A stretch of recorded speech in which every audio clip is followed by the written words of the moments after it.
College में गर्मियों की छुट्टियां होने पर राधिका और रोहन अपने दोस्त मनोज और शिल्पा के साथ परिवार के पुराने फार्म हाउस पर घूमने जाने का प्लान बनाते हैं। गाइस, तुम दोनों को वो फार्म हाउस बहुत पसंद आएगा। बचपन से ही वो मेरी और रोहन की सबसे पसंदीदा जगह रही है। पर मैंने तो इतने सालों में तुम्हारे मुंह से कभी फार्म हाउस का नाम तक नहीं सुना। बचपन में फार्म हाउस जाते थे, लेकिन फिर अचानक सबने वहां जाना बंद कर दिया और वजह कभी किसी ने बताई नहीं। पर अब हम चारों मिलकर वहां धमाल करेंगे। इसी तरह बातें करते कुछ घंटों का सफर तय कर चारों शहर से दूर ऊंची पहाड़ी पर बने राधिका और रोहन के फैमिली फार्म हाउस पर पहुंच जाते हैं। वाह यार, ये तो बड़ा ही सुंदर है। पूरा घूमोगे तो और अच्छा लगेगा, लेकिन उससे पहले सब फ्रेशन अप हो जाओ, फिर साइट सीइंग के लिए जाएंगे। राधिका और रोहन अपने अपने कमरे में चले जाते हैं, लेकिन मनोज और शिल्पा घर में घूमने लगते हैं, जहां शिल्पा की टक्कर हॉल के बीचों बीच रखी एक पुरानी लकड़ी की कुर्सी से होती है। आह, लग गई रे माता, इस कुर्सी को बीच में किसने रखा हुआ है? अरे तेरे स्वागत के लिए भूत ने रखा होगा। ओए, तुझे बहुत हंसी आ रही है। जब खुद टकराएगा तो पता चलेगा। हाँ ठीक है, पर अभी तो तू इसे साइड में रख दे। शिल्पा कुर्सी को एक कोने में रख देती है और वो दोनों भी अपने कमरे में चले जाते हैं, जिसकी थोड़ी देर बाद चारों बाहर घूमने निकल जाते हैं। इसी तरह रात हो जाती है। फार्म हाउस में वापस आकर वे लोग सीधा सोने चले जाते हैं। आधी रात को मनोज की नींद खुलती है। बड़ी तेज प्यास लगी है, पानी साथ लेकर सोना चाहिए था। हाँ, अब रसोई तक जाना पड़ेगा। मनोज आंखें मलते हुए कमरे से हॉल में आता है और अचानक रास्ते में रखी कुर्सी से टकराकर जमीन पर गिर जाता है। अरे मर गया रे दादा। शिल्पा सही बोल रही थी, बड़ी तेज लगती है ये कुर्सी तो, पर इसे दोबारा बीच में किसने रखा?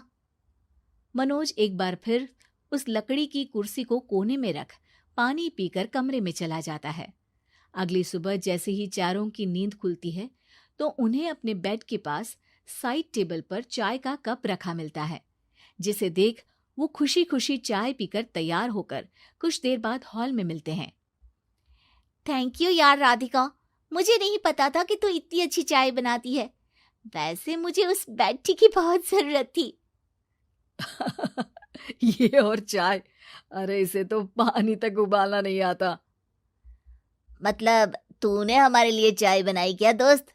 अरे चल पागल है क्या, इतना भी प्यार नहीं है मुझे कि तुम्हारे लिए बेड टी बनाऊं।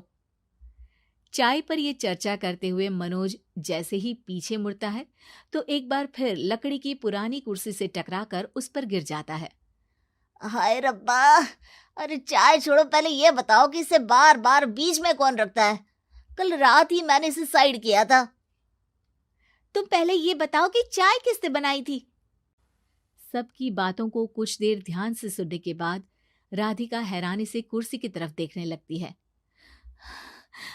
भूत दीदी। राधिका की बात सुन आपस में झगड़ रहे सारे दोस्त शांत हो जाते हैं। क्या बोला अभी तूने? अरे पर अब वो यहाँ कैसे हो सकती हैं? क्यों नहीं हो सकती? हमने यहाँ आना छोड़ा था, पर उन्होंने तो घर नहीं छोड़ा ना। और याद करो, ऐसे बेड के पास कप रखना और कुर्सी को कमरे के बीच में रखना, ये सब वही तो करती थी। ये तुम दोनों किसकी बात कर रहे हो? अरे जो भी हो, कुछ अच्छा तो बिल्कुल नहीं लगता। अब देखो, डरने की कोई जरूरत नहीं है। वो सालों से इस घर में रहने वाली भूत दीदी है। वो बचपन से ही हमारे यहाँ आने पर एक बड़ी बहन की तरह हम दोनों का ख्याल रखती हैं। ओए, पगला गया है क्या? शिल्पा, मुझे यहाँ नहीं रहना, तू भी मेरे साथ ही चल। ये दोनों तो पागल हो गए हैं। जहां मनोज डर से वापस जाने की बात कर रहा होता है, वहीं शिल्पा अपने फोन में बिजी होती है।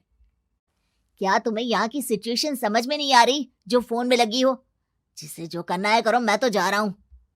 मनोज हड़बड़ाहट में अपने कमरे की तरफ जाता है, जिसके साथ राधिका और मोहन भी उसे रोकने के लिए पीछे पीछे जाते हैं, लेकिन शिल्पा वो तो अभी भी फोन में लगी रहती है।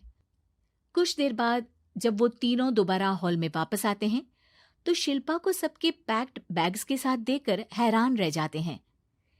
ये सब क्या है शिल्पा? यहाँ हम इसे समझा रहे हैं और तुम हमारे बैग्स भी पैक कर कर लेकर आई। अरे आखिर में फोन से बाहर निकलकर कुछ किया तो सही इसने। दोस्तों देखो, कल से हम यहाँ हैं। भूत दीदी ने कुछ किया नहीं ना? फिर डर क्यों रहे हो? 4 दिन और रुकोगे तो पता चलेगा कि क्या होगा। मतलब? इस पर शिल्पा उन तीनों को फार्म हाउस से बाहर लाकर फोन में पुरानी न्यूज का आर्टिकल दिखाती है। सालों पहले यहाँ रह रही औरत ने अपने दोनों बच्चों को सुबह सुबह दूध में जहर पिलाकर मार दिया और फिर हॉल में उस कुर्सी पर खड़े होकर खुद भी फांसी लगा ली थी। तुम्हारी बातों से मुझे इस केस की याद आ गई। गूगल किया तो पता चला कि ये वही फार्म हाउस है। अभी भी यहाँ रहना चाहते हो जिससे कुछ दिनों में वो सबको थोड़ा थोड़ा जहर देकर मार दे? अरे पर ये दोनों तो बचपन से यहाँ आ रहे हैं, फिर इन्हें अभी तक कुछ क्यों नहीं हुआ? वो तो पापा बताते हैं कि हम आते थे। हाँ, और मुझे भी एक बार का ही याद है।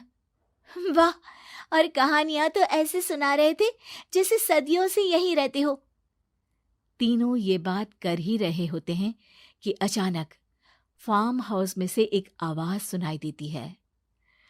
मैं यहाँ किसी को जिंदा नहीं रहने दूंगी, किसी को नहीं। बस ये सुनने की देर ही होती है कि चारों डर से कांपते हुए तुरंत कार में बैठकर वहां से भाग जाते हैं।